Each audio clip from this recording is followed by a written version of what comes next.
Welcome to Richu Jai vlogs. Hi all. അപ്പോൾ ഇന്ന് ഞാൻ വന്നിട്ടുള്ള സൗദിയിലേക്ക് പോകുന്ന വീഡിയോ ആയിട്ടാണ്. ഞങ്ങൾ വീട്ടിൽ നിന്ന് 1:30 മണിക്ക് പുറപ്പെട്ടു. ഉച്ചക്ക് 1:30 മണിക്ക് പുറപ്പെട്ടു. കാരണം 6 മണിക്ക് അവിടെ റിപ്പോർട്ട് ചെയ്യണം. ചുരം ഇറങ്ങേണ്ടതുകൊണ്ട് താമസിക്കുകയോ ബ്ലോക്കിൽ പെടുകയോ ചെയ്യുന്നതിന് പേടിച്ചിട്ട് കുറച്ച് നേരത്തെ പുറപ്പെട്ടു. അങ്ങനെ കറക്റ്റ് ടൈം 6 മണിക്ക് തന്നെ ഞങ്ങൾ അവിടെ എത്തി.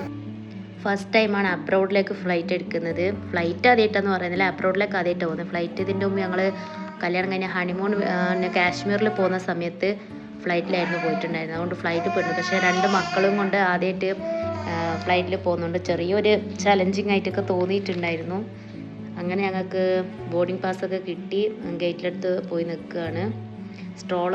സ്ട്രോളർ അലൗഡാണ്, പക്ഷെ എന്താ വെച്ചാൽ വലിയ സ്ട്രോളർ ആയതുകൊണ്ട് അതിൻ്റെ ഉള്ളിൽ വെക്കാൻ പറ്റില്ല. അപ്പം അവിടുന്ന് ഡോറിൻ്റെ അടുത്തുനിന്ന് പ്ലെയിനിൽ കയറുന്ന സമയത്ത് അവർ വാങ്ങി വെക്കും. പിന്നെ എനിക്ക് ലഗേജ് എടുക്കുന്ന സമയത്ത് സ്ട്രോളർ തിരിച്ചു കിട്ടുള്ളൂ.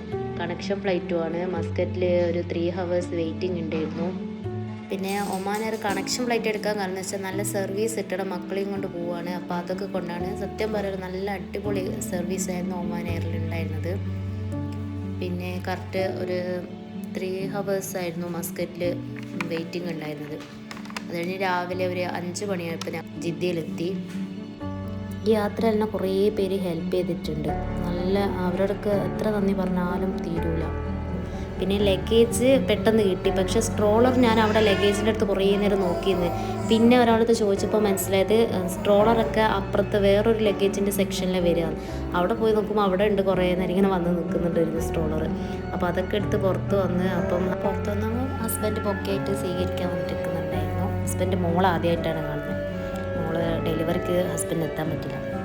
ബാക്കി സൗദി വിശേഷങ്ങൾ അടുത്ത വ്ളോഗിൽ കാണാം. ബായ്.